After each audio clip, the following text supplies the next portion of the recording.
There we go. Okay, we're live. Welcome to our Wednesday Homebuyer Seminar live stream. I'm Bill Gross, real estate broker in Los Angeles, California, along with my colleague Patricia Castillo. and with our very good friend. I'm going to change around there. She's over there now. And our good friend and lender. Gustavo Segura, how you guys doing?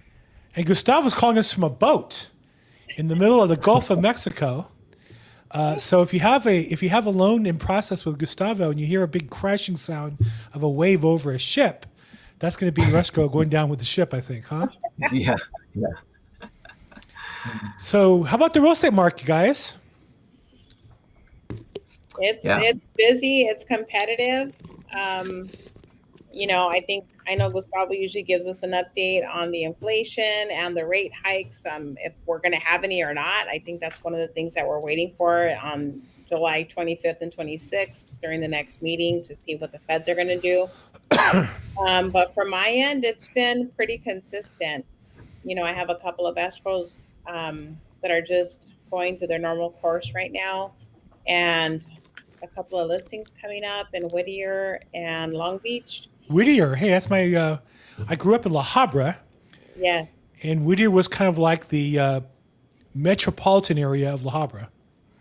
Right. It's a nice area. It's got a really nice downtown area and nightlife and, restaurants and a lot of things to do there. A lot of parks. I mean, if you're a nature enthusiast, this is a great place to live. A lot of parks and trails. Murphy Ranch. Yes. Whittier Narrows. That's right. It's really Whittier nice. Boulevard. You go cruising on a Friday night on Whittier Boulevard. Yeah, that was me like 30 years ago. That was me. Whittier Boulevard, Bob's Big Boy, and Whittier Boulevard, and we go racing up Hacienda Boulevard up to the Heights. Kalima. Yeah, so I think it's just about managing expectations right now, whether you're working with a seller or a buyer, because the market is constantly changing. And right now we are seeing a lot of demand, multiple offers on every property. And what I'm seeing now too is buyers are getting more conditioned to overbid. And it's really not something that they're too surprised about, but it also helps when if you're working with a buyer and just explaining the process. Like, just because a property was listed at this amazing price, it's listed at that price for a reason, right? They're creating the bidding war scenario. So, but it's a good time. It's a good time to buy if you can afford the payment, like we've always said. And I'm really not slowing down at this time. It's a very busy time right now. A lot of competition too. Yeah. Yes, busy time. A lot of competition. Multiple offers. I would agree with everything you just said. I know that I have one offer where the buyers have been playing around for a while, and I have another offer $5,000 higher. We're just trying to push, either close the deal or push aside. But I think sometimes buyers feel like, well, the market's slowed down now. You need my offer. And I said to his agent, not really. We actually have another offer $5,000 higher. So. I'd love to close it with you, but if you don't want to, just step aside. The train stopped. Get on, get off. Train's moving without you here, and got to keep people moving. But definitely, it's still an active market. Is that, Gustavo? What do you see? The market rates I know have come down a little bit from what they were. They did. They came down a little bit with the CPI numbers and the PPI numbers that we talked about. And then the market reacted well. Today we had some news from like UK. So every country, right, deals with inflation, and we have such tight economies because of trade and exports and all those things that even their inflation affects us. But they had some good news on their side in UK where it came down 1% year over year. So then that helps and responds in our market. So over the next couple of weeks, the big report that I'm waiting for too is the personal consumption expenditure report, which is coming out at the end of the month. And if we get some good numbers there, then I think we can see another drop in rates. So that will continue. I'm what do they call it? I'm anticipating some good numbers as far as rates as we keep going here late into summer. Nice. Yeah. Busy time in real estate. I mean, I have to tell you, I'm wiped. I'm going to an event tonight. I took a little bit of a break before this call, but it's been a busy day all day, nonstop. And I was taking a break with my wife for about an hour before because I'm going out tonight for a business meeting, and my phone just rang nonstop the whole time. And I'm trying to relax. I'm like, my mind's of course thinking about all these phone calls I'm getting. Right. So it's not slowing down. It's interesting. There are people on vacation. There's less people around, but the people are here. There's a lot of them looking to buy houses, and there's more people looking to buy houses than there are houses. It seems like. Yeah, that was actually, I was gonna piggyback off the comments that you guys were talking about as far as the demand, right? I saw some numbers where on average, I think nationwide, the houses were getting about 10 offers, and that's just because the supply is still down. Even on the new homes, yes, they have new permits starting, but it's going to take that builder, 6 months, however long in order to finish that house. So inventory is not going to be like immediately available now. So it's one of those things where it's like, oh yeah, permits are up for new homes, and we're going to build, 1,000 new homes. Well, that's going to be over the next year or two, So there's still an issue with inventory, and that can definitely help out. Well, Yeah, I'm sorry. Go ahead. Oh, I was just going to say, even with the new home build, I mean, I used to work when I was in escrow, years ago, I used to work on the new subdivisions and new tracts that were being built.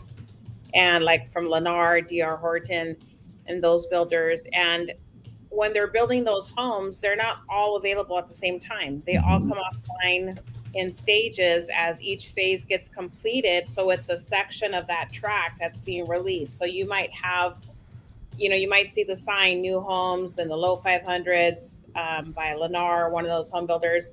And so it seems like there's a lot of homes being built, right? And there will be, but at this time when they're releasing phase one, it's might be, 15 models that are being released or 20. And so then you have a lot of buyers coming in. So there's still competition even for the new builds that are coming offline because they're only releasing a certain amount as every phase is getting completed. That's right. Yeah. And they have a good list of 200 pre-approved buyers. Right. So as Exactly. they get completed, they complete 40 homes, Yes. and they just kind of keep moving down the list. Yeah. And some of the buyers might drop out and some might still be there, but still a lot of competition, even with the new homes being built. Yeah. Well, and when you see statistics nationally about home building, that doesn't correlate to our experience here in Los Angeles or Southern California, right? We don't have homes being built in the greater LA metro area. And as I put on my weekly podcast, that's really by design, right? They are and I'm not here to debate the argument, but let's just be honest. Our state and county and city politicians don't want to build houses. They've decided they want to limit energy use, they want to limit water use, they want to limit impact on land, and they want to build high rises right next to the subway that we're all supposed to take.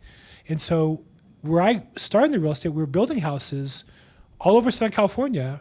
Today, we're really not building that many at all. Maybe some condos and some high rises, but so nationally, you see statistics on home builders, they're building too many, not enough. Here in California, we're not building anything here in LA. There's no more housing being built. So what we have is what we have, and what's left is going to be in demand if you want to live here. And you may or may not want to, but if you are, you're going to pay a pretty penny to live here. Yeah, so down here in Orange County, we have some builds going on, and they go quick.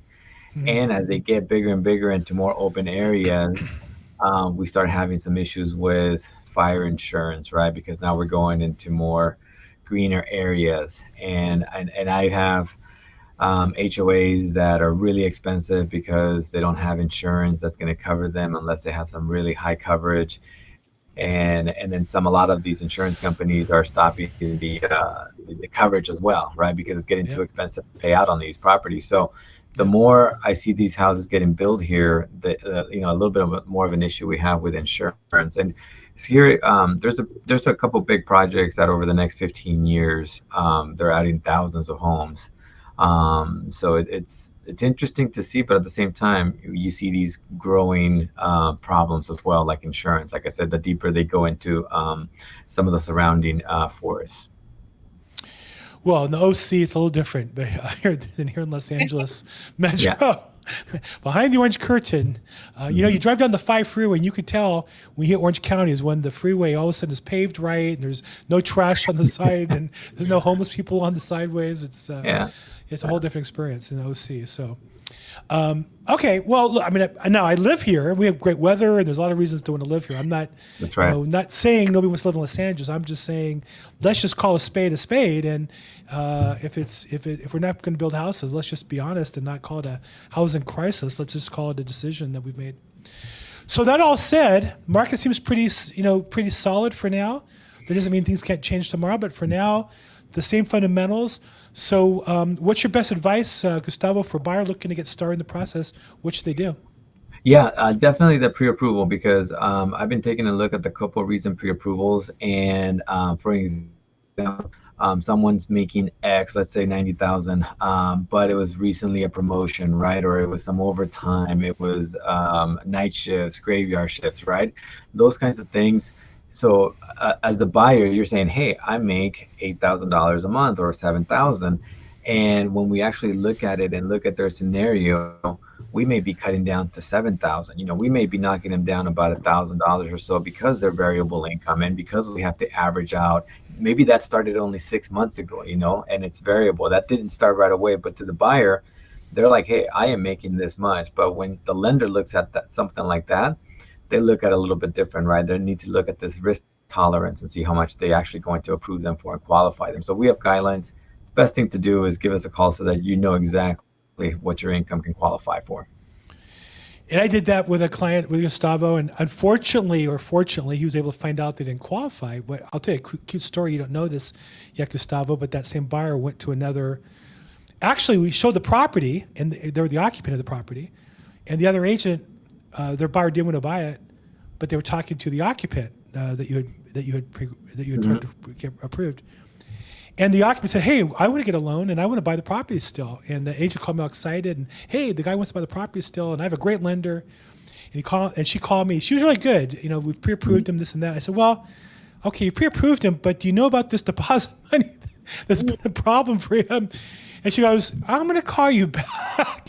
And so here on one hand is a lender who thinks they're really good because they did get pre-approved. On the other hand, the pre-approval is only as good as the lender you work with. Now, most listing agents don't call the lender and tear into the deal the way that I do. I do that to protect my seller as well as the buyer. Nobody wants to get an escrow that's going to cancel. So it's not just getting pre-approved. Any idiot can print off their printer a pre-approval letter. It's being pre-approved, meaning you're going to get the loan.